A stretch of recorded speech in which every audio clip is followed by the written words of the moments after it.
స్వామి రాత్రి లేదు పగలు లేదు, ఇంత జనమా, ఇంతమంది తడి బట్టలతో నీకు అంగ ప్రదక్షిణాలా, ఇంతమంది తలనీలాలు ఇచ్చేసి నీ దగ్గరికి వచ్చి దర్శనమా, ఇంతమంది ముడుపులు తీసుకొచ్చి హుండీల్లో వేసేస్తున్నారా, ఎప్పుడు వింటున్నావయా ఈ కష్టాలన్నీ?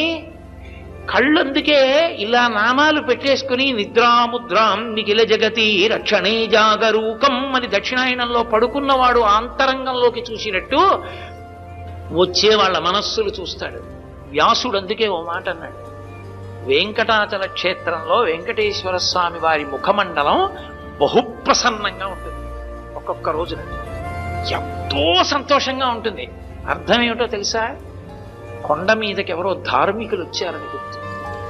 ధర్మమునందు విశేషమైన అనురక్తి ఉన్న వాళ్ళు కొండ మీదకి వచ్చారనుకోండి, ఆ రోజు మురిసిపోతాట, ఒరే ఒక్కడు